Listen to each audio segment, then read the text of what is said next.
Bonjour à tous, bienvenue sur État d'âme, le podcast au cœur de votre santé.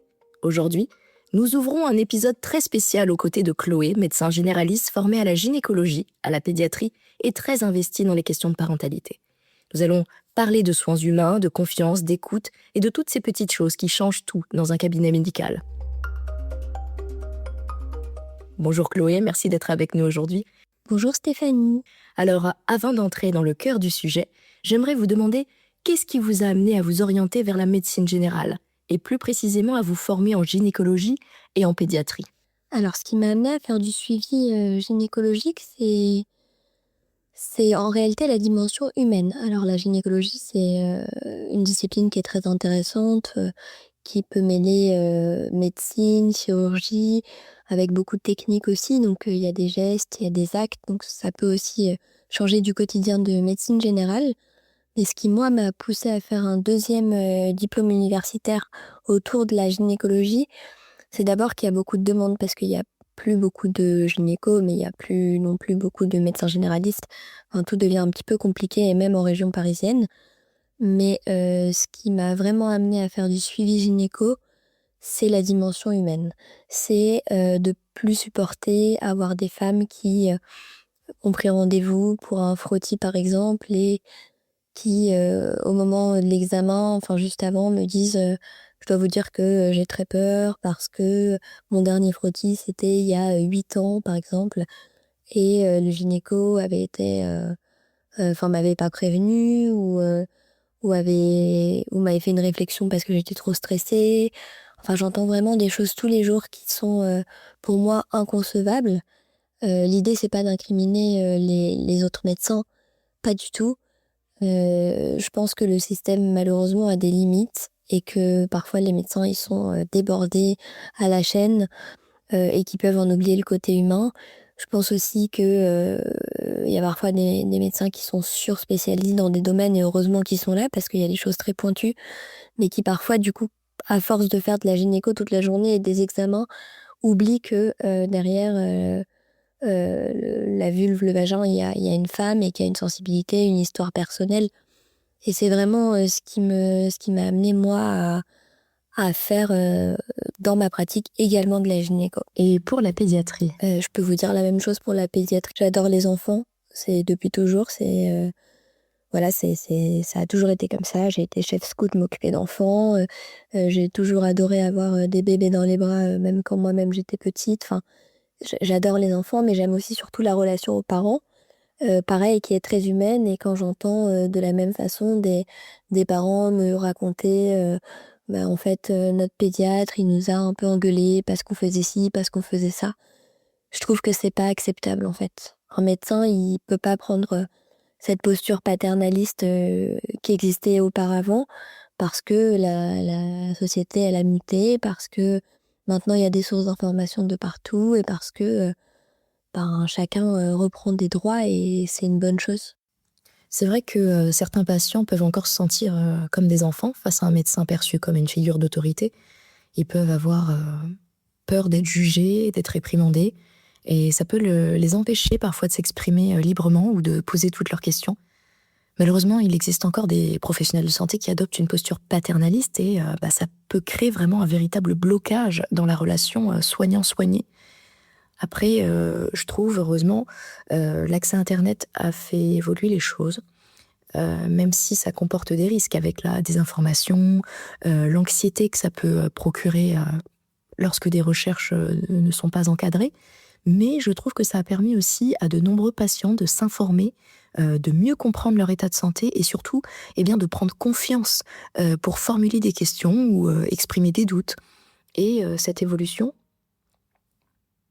elle peut vraiment enrichir la relation patient-médecin, à condition bien sûr qu'elle repose sur l'écoute et le dialogue, en construisant une alliance de soins plus équilibrée. Alors avec cette approche d'écoute et de co-construction que vous pratiquez, est-ce que vous avez remarqué que vos patients, patientes, se sentent plus à l'aise pour parler de leur pathologie? Est-ce que vous auriez un ou deux exemples à partager? C'est vrai que j'accompagne des femmes qui me racontent des choses, qui parfois sont en colère, parfois peuvent être fatiguées aussi.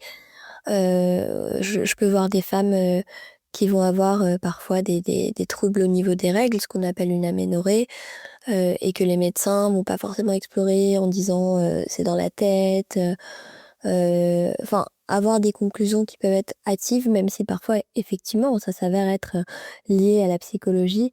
Mais je pense qu'il faut de toute façon prendre au sérieux toute plainte d'un patient, que ce soit en médecine générale, en gynéco, en pédiatrie, une inquiétude parentale. euh, Parce que, quoi qu'il en soit, le moral, le psychologique, ça compte. Et la prise en charge, enfin, ça fait partie de cette prise en charge. Et peut-être qu'en étant bien accompagné, s'il y avait quelque chose de psychologique, et ben l'accompagnement va pouvoir régler ça. Le fait de faire quand même des examens sans en multiplier non plus, mais de dire ok, j'entends votre demande, j'entends votre crainte, donc on va essayer de comprendre et je vais vous expliquer ce que moi je peux vous expliquer, et bien ça change tout. Et moi je vois aussi avec les patientes, parfois elles ont vu un gynéco, deux gynécos, trois gynécos et elles arrivent, alors je vais rien dire de... Enfin, les examens ils sont souvent très bien prescrits, très bien faits, au niveau des compétences, j'ai pas à juger quoi que ce soit évidemment, et je juge rien de toute façon, mais c'est en fait juste de reprendre les choses avec elles et de leur dire voilà, moi il y a eu ça, ça et ça, je pense à tel diagnostic, ce diagnostic-là, peut-être qu'on vous en a parlé, par exemple, voilà, j'ai une patiente qui est venue tout à l'heure pour me dire pendant des rapports, dans certaines positions, j'ai des douleurs, mais le reste du temps non. Ben, j'ai pris le temps d'expliquer que effectivement il peut y avoir des douleurs pendant les rapports, que ça peut être positionnel et c'est le plus probable, mais que ça peut aussi être un signe d'endométriose. Et en fait, elle m'a dit bah oui, j'ai peur d'avoir ça. Et je vais tout expliquer sur la pathologie de l'endométriose, euh, en lui expliquant pourquoi je pensais pas du tout à ça pour elle, mais qu'on allait quand même faire une échographie pour se rassurer. Et puis de là, elle m'a raconté d'autres choses, des rapports qui avaient été non protégés, des choses comme ça, et des craintes qu'elle avait depuis plusieurs mois et pour lesquelles elle n'avait pas consulté, parce que je pense qu'elle n'avait pas été en confiance. Aujourd'hui, on observe que beaucoup de patients hésitent à consulter, non pas parce qu'ils ne s'inquiètent pas de leur santé, hein, mais parce ils ont souvent cette impression qu'ils ne seront pas entendus ou pris au sérieux. Et certains finissent même par minimiser leurs symptômes en se disant bah c'est pas si grave, ou le médecin va penser que je dramatise, ou même il va me dire que c'est dans ma tête. Ce comportement, ça traduit vraiment un manque de confiance parfois lié, notamment à des expériences passées où la parole du patient n'a pas été suffisamment accueillie, écoutée ou considérée. Et cette peur de ne pas être entendue peut créer une distance dans la relation de soins, voire retarder une prise en charge nécessaire. Que pensez-vous de cette situation? Si on peut pas aller chez le médecin pour déverser un peu ses craintes et pour pouvoir être en confiance, à qui on va en parler? Est-ce que c'est derrière un ordinateur à faire des recherches qu'on va se sentir aidé? Je suis pas sûre, parce que malheureusement, il y a tout et n'importe quoi sur Internet, et que c'est un très bon outil, mais il faut savoir chercher. Et que parfois, bah, il y a des raccourcis, douleur, endométriose, stérilité, enfin des choses qui n'ont pas de sens. Donc voilà, sans aucune nuance. Vous êtes également formé à la parentalité, ce qui j'imagine demande une approche très individualisée, donc beaucoup d'écoute et d'adaptation au cas par cas.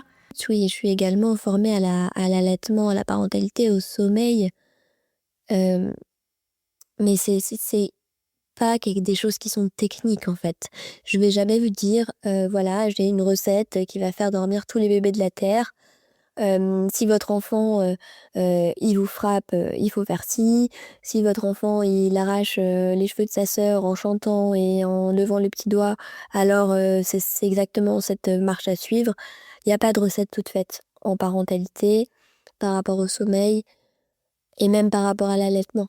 Parce qu'en fait, chaque allaitement va être différent, chaque enfant va être différent au niveau de la parentalité, le sommeil, chacun n'a pas les mêmes besoins de sommeil, chaque parent non plus. Chaque parent va décider ou pas de dormir avec son enfant et ça va être grave pour lui ou pas grave. Donc en fait, en fonction des objectifs et des attentes de chaque parent, et chaque enfant, et des tempéraments de chaque enfant, ben c'est en s'adaptant que ça va aller. Moi, je fais des consultations d'allaitement. Et évidemment que je suis pro-allaitement, j'ai allaité, je trouve ça merveilleux, je trouve que la nature est bien faite, évidemment qu'il y a plein de bienfaits. Mais toutes les femmes qui viennent en consultation d'allaitement, ma première question, c'est « Ok, mais qu'est-ce que vous voulez faire? C'est quoi votre projet d'allaitement ?» Est-ce que vous voulez allaiter exclusivement? Et même s'il y a des difficultés, je m'aligne avec vous et on va trouver des solutions. Est-ce qu'en fait, vous en avez hyper marre et vous vous dites juste que vous devez allaiter, mais vous n'y prenez aucun plaisir? Et auquel cas, le lait artificiel, c'est une alternative et c'est pas nocif non plus, faut peut-être pas exagérer. Ou est-ce que vous voulez faire du mixte? Et c'est une question que je repose à chaque fois parce que ça peut évoluer.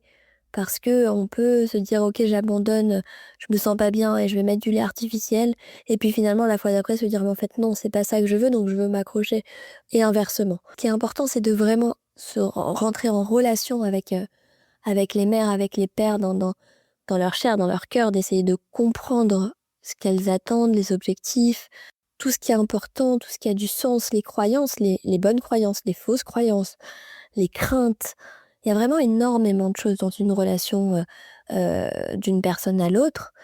Et dans ces domaines-là de parentalité, surtout, je trouve que, je disais ça à une patiente tout à l'heure qui passe par une dépression du postpartum, qui sait que la parentalité, ça nous renvoie à notre propre enfant intérieur, ça nous ramène à notre propre enfance et que c'est parfois très difficile et que la parentalité, ça touche tout le monde et que je peux aussi bien parler de parentalité avec des mamans et des papas qui ont des enfants en bas âge et forcément c'est leur quotidien, qu'avec des patients à moi qui ont 65-66 ans et on va parler d'éducation et on va parler de comment c'était avant, même s'ils n'ont pas d'enfants.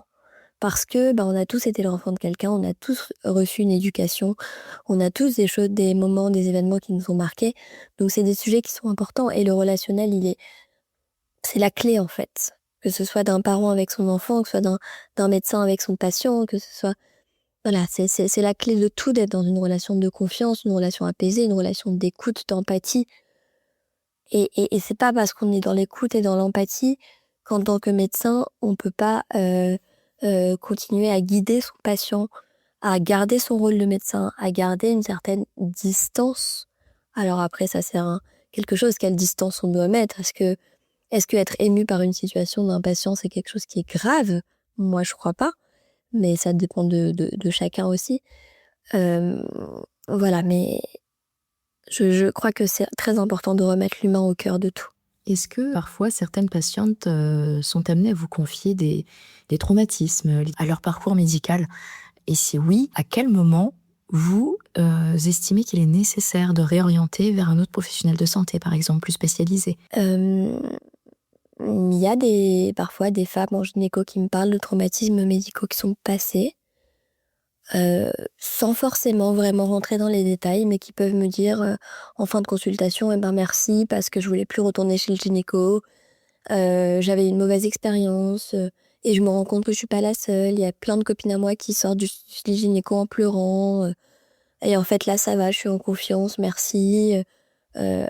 Donc sans forcément me raconter des choses euh, hyper brutales, mais qui en tout cas l'avaient ressenti à ce moment-là. Après, il y a aussi des femmes qui, en fin de consultation, que j'ai vu une fois, vont se sentir à l'aise pour me parler de violences sexuelles, même d'inceste, de choses comme ça. Et la première chose que je fais après ça, c'est de les remercier de s'être confiées. Parce que c'est pas évident et parfois elles gardent ça en elles pendant des années, depuis toujours. Et quand elles sont prêtes à se sentir bien pour aller déposer ça, je les remercie et je les oriente. Il se trouve que j'ai un mari qui est thérapeute et qui fait de l'EMDR, de l'hypnose, de la sophrologie. Et c'est des outils qui sont fabuleux, de la PNL aussi. Ce sont des outils qui sont fabuleux. Et je sais que ces femmes-là, elles vont être entre de bonnes mains pour se sentir mieux. D'ailleurs, la plupart me remercient après, toutes en réalité, quand elles passent le pas. Donc voilà, c'est bien aussi d'avoir des bons contacts pour pouvoir aller au-delà quand ça me dépasse et quand moi j'ai pas de technique, si ce n'est l'écoute empathique, mais de pouvoir passer la main, c'est intéressant et c'est enrichissant pour les patientes. Vous tenez un compte Instagram sur lequel vous dénoncez d'une certaine manière les injonctions autour de la parentalité. Pouvez-vous nous en dire un peu plus sur cette démarche et ce que vous cherchez à transmettre à travers vos publications? Je parle souvent dans mes posts des injonctions et c'est vrai que mon compte Instagram de Doc Miniker, il était pour pour arrêter toutes les injonctions autour de la parentalité, de ton enfant doit dormir dans son lit, non, ton enfant doit rester avec toi dans sa chambre jusqu'à 6 mois. Alors oui, ça c'est une recommandation, il y a des recommandations, mais ça reste jamais des injonctions. Parce que les personnes qui vivent sous le toit de vos enfants, c'est vous, c'est les parents, et que les personnes qui vont gérer au quotidien les enfants, c'est pas les personnes qui font des injonctions de il faut faire comme ci, il faut faire comme ça, il faut que l'enfant il mange à heure fixe, il faut jamais mettre un enfant devant un écran, il faut surtout pas laisser un enfant pleurer. Non, en fait, il faut le laisser pleurer. Il faut être autoritaire avec son enfant pour qu'il comprenne qui est le parent. Non, en fait, il faut jamais dire non à un enfant. On devient fou à écouter tout ça et on peut pas être parfait sur tous les plans. Il y a un post à moi qui dit forcément tes enfants, éducation positive, tes enfants sont à l'école Montessori, tu manges bio, tu fais du yoga. Ben, c'est un peu la caricature de la mère parfaite, qu'on dit parfaite dans cette société. C'est impossible en fait. On est dans un monde qui est un monde de performance et on peut pas être bon dans tous les domaines. On peut pas être une super épouse, être une super copine pour partir en week-end, être là pour ses enfants, faire des bons scores au travail, tout en étant toujours pomponnée, maquillée, belle, avec les ongles faits. Enfin, c'est pas possible. Ou alors il faudrait 4 vies. Donc je crois que le plus important, c'est d'expliquer aux femmes, alors on parle beaucoup de femmes, mais je pense que ça marche aussi pour les hommes, mais c'est d'expliquer que, oh, c'est pas possible, il faut choisir ses batailles. Et peut-être qu'aujourd'hui, la bataille, quand on vient d'accoucher, c'est d'être collé à son bébé, de l'avoir dans les bras, même s'il y a une injonction qui va dire « Attention, il va s'habituer à tes bras ». Ou alors, si à ce moment-là, on n'en peut plus, on a besoin d'autre chose, et c'est de laisser son enfant à quelqu'un d'autre, à une nourrice, à la crèche, au papa, et de pouvoir aller se faire les ongles. Mais en fait, on peut pas tout gérer, il faut juste savoir reconnaître son besoin, s'écouter, trouver un équilibre. La fatigue d'avoir des enfants, la fatigue physique, elle est là, c'est normal. Mais ce qui est important, c'est de pas avoir de grande fatigue morale. Et moi, pendant les consultations, quand je vois les enfants, le suivi des nourrissons tous les mois, je demande aux parents, ok, vous êtes fatigués, vous dormez pas beaucoup, c'est normal, mais moralement, comment ça va? Et quand on me dit, c'est difficile, est-ce que vous voulez qu'on se revoie pour en parler seul? Qu'est-ce qui est difficile? Voilà, avoir cet espace de parole-là, parce que la dépression du postpartum, c'est quelque chose qui existe. Ça touche 15 à 20% des femmes. Et ça peut souvent se déclarer autour de 6 semaines du postpartum. Donc c'est pas tout de suite, parce qu'on est chamboulé par les hormones de l'accouchement, il peut y avoir un baby blues et tout ça, mais ça peut être un peu à retardement. Et très souvent, on est entouré les 2 premières semaines, les mamans qui viennent à la maison, ou les papas qui peuvent prendre leur congé paternité, ce qui est quand même déjà super. Et les amis qui viennent, la famille, mais au bout d'un moment, chacun reprend sa vie et on se retrouve seul avec ce bébé. Et ça peut être difficile, donc c'est très important que les professionnels de santé qui voient l'enfant, parce que la mère, elle se met souvent de côté, puissent s'occuper de l'état de santé mentale de la mère et de pouvoir prévenir justement une dépression du postpartum et de pouvoir trouver des solutions avec la maman si on sent, et avec le papa, ça marche aussi, si on sent que là, il y a quelque chose qui va pas. Que ce soit d'un point de vue du sommeil, si c'est trop compliqué, comment on peut faire? Que ce soit d'un point de vue de l'allaitement, si en fait l'allaitement ça épuise, ok, peut-être mettre des biberons, qu'est-ce que ça vous fait si on fait ça? Comment vous le gérez? C'est pas d'aller dire votre allaitement, ça vous fatigue, on arrête l'allaitement. Pas du tout. C'est de dire, là, l'allaitement, c'est fatigant. Est-ce que c'est quelque chose qui vous fatigue beaucoup? Est-ce que vous en pouvez plus? Est-ce que donner des biberons, ça serait vraiment grave pour vous? Ou est-ce que, en fait, finalement, ça va? Et ça arrive très fréquemment que les patientes me répondent, mais si je donne un biberon, c'est pas bien. Mais pourquoi c'est pas bien? Qui a dit que c'était pas bien? Tout ce que vous donnez comme lait maternel, dès le colostrum à la maternité, c'est déjà du plus. Est-ce que c'est pas mieux d'être une maman qui se sent bien épanouie, qui donne un biberon de temps en temps, ou une maman qui allaite en pleurant? Et c'est juste de dézoomer, poser des questions ouvertes et de laisser les femmes se réapproprier leurs objectifs et se sentir mieux. Et juste de leur dire que, vous savez, moi aussi, je suis une maman et moi aussi, il y a des fois où j'en peux plus. Et j'ai beau avoir lu tous les livres de la Terre sur la parentalité, être à l'écoute, essayer d'être au maximum dans la bienveillance, il y a des fois où c'est difficile pour moi aussi. Et c'est normal, et on a le droit de, de, de sentir que c'est difficile, on n'est pas infaillible. Et en général, ça apaise. Et on rentre dans des discussions qui sont intéressantes. Je crois qu'aujourd'hui, le soignant, il doit jouer un rôle de retrouver sa place de soignant, de prendre soin. C'est pas juste de dérouler des listes de médicaments, des listes d'examens à faire. Et malheureusement, le système fait que on n'a pas assez de temps. On doit avoir de plus en plus de patients. La sécurité sociale, elle estime qu'un médecin généraliste, il doit avoir un patient toutes les 10 minutes pour pallier au manque de médecins, aux déserts médicaux et tout ça. C'est-à-dire 6 patients par heure. C'est énorme. C'est énorme. Et à ce rythme-là, on peut pas être humain. C'est trop difficile. On doit juste dire bonjour, qu'est-ce qui vous amène ? Parce que la médecine générale, c'est hyper vaste et ce serait grave de rater quelque chose, un diagnostic embêtant. Donc on doit tout scanner, c'est-à-dire prendre la carte vitale, ouvrir le dossier du patient, lui demander ses antécédents, pas trop lui demander comment ça va, parce que si ça va pas, on pourra pas avoir le temps de l'écouter. Et ok, vous toussez, on fait ça, on écoute, on élimine les choses graves, et puis merci, au revoir, et voilà.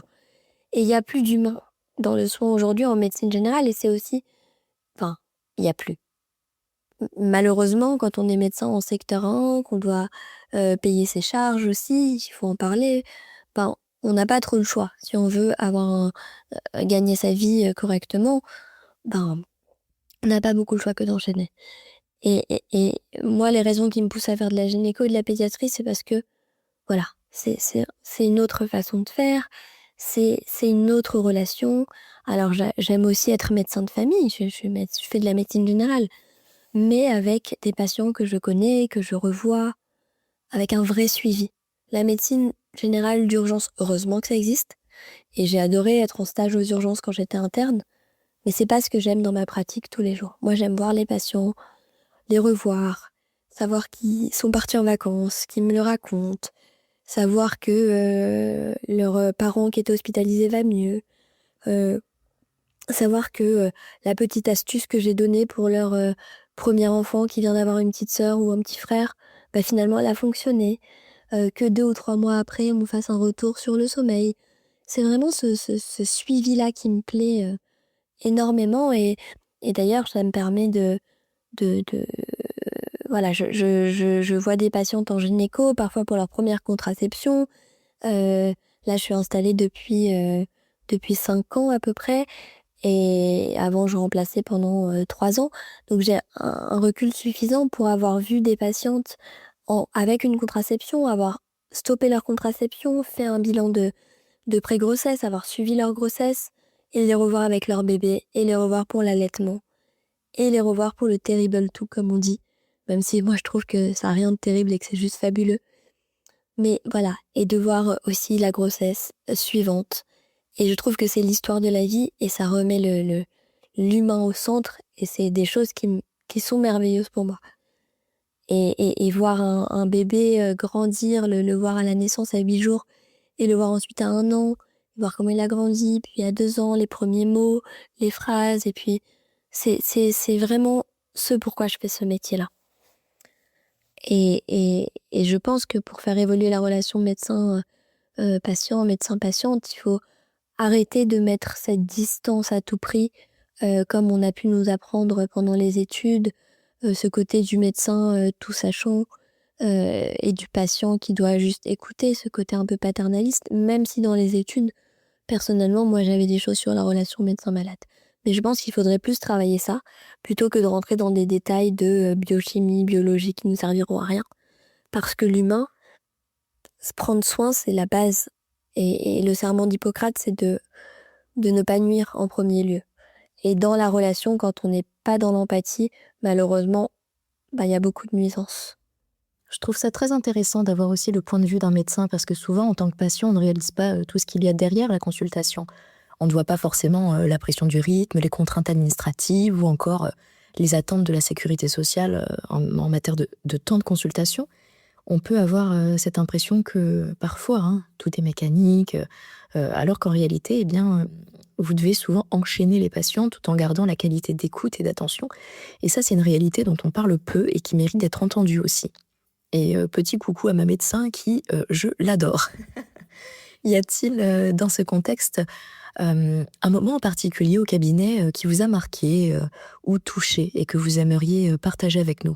J'en ai beaucoup. J'ai aujourd'hui vu une patiente que je suis qui est maman et qui a un fils de 2 ans et demi, qui me dit régulièrement que son fils lui dit toujours qu'il est malade et qu'il doit venir voir docteur Chloé.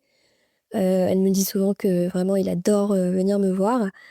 Euh, je lui avais donné une astuce parce que les séparations étaient difficiles à un moment pour aller à la crèche et tout. Et je lui avais dit, si c'est difficile, peut-être que vous devriez dire à votre enfant que c'est difficile pour vous et que c'est lui qui va vous donner la force de pouvoir le laisser pour aller au travail. Et puis je me rappelais plus avoir dit ça. Et tout à l'heure, j'ai vu la maman en vidéo pour elle, pour une ordonnance. Et puis elle m'a dit, au fait, ça a marché ce que vous m'avez dit. Ça marche très très bien. Et voilà, ça c'est des moments qui me remplissent de joie et qui me font plaisir parce que je me rappelle même pas des conseils que je donne au détour d'une consultation. Et quand je sais que ça fonctionne, c'est toujours super intéressant. Puis il y a aussi des fois où j'ai des patientes qui viennent en gynéco en me disant je suis venue parce que ma cousine, ma sœur, ma voisine, ma collègue m'a dit que vous étiez super. C'est des choses qui font du bien aussi. Une patiente qui avait peur de poser un stérilet, on a posé le stérilet, je lui ai demandé ce qu'elle voulait mettre comme musique pour poser le stérilet. Souvent ça fait du bien d'être un peu concentré sur la musique, c'est un moment sympa, même pour moi c'est plus sympa. Et puis à la fin, quand on l'a posé, ça allait bien et je lui ai dit mais bravo, vous avez été super. Elle m'a dit mais c'est vous êtes incroyable. Et j'ai trouvé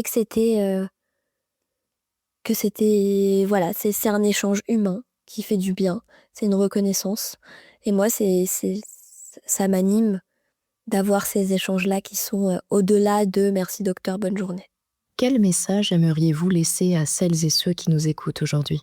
J'ai envie de dire qu'il n'y a pas de recette, que chacune fait du mieux qu'elle peut avec ce qu'elle a, qu'on a chacune une histoire, on a chacune des croyances, des aspirations, des rêves parfois un peu déçus, mais que l'important c'est d'essayer de toujours faire au mieux, d'essayer de se comprendre soi-même, de laisser une place à l'écoute, à l'auto-écoute, à l'écoute de ses propres besoins, et de comprendre que s'il y a des choses qui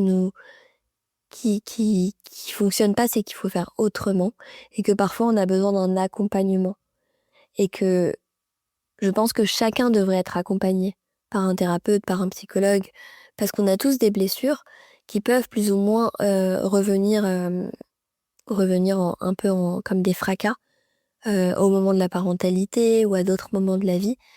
Et je crois que ça peut être vraiment intéressant de se poser la question de ok, là, je reparle de parentalité, pardon, c'est vraiment le sujet qui m'anime beaucoup. Mais là, avec mon enfant, je crie tout le temps et en fait, ça marche pas. Mais pourquoi je crie? Pourquoi j'ai besoin de montrer mon autorité? Qu'est-ce qui se passe? C'est quoi mon problème avec l'autorité, avec le respect? Qu'est-ce qui se passe dans ma propre histoire? Est-ce que je peux aller en parler à quelqu'un? Pourquoi j'ai peur que mon enfant se fasse toujours mal? Pourquoi j'arrive pas à me détendre?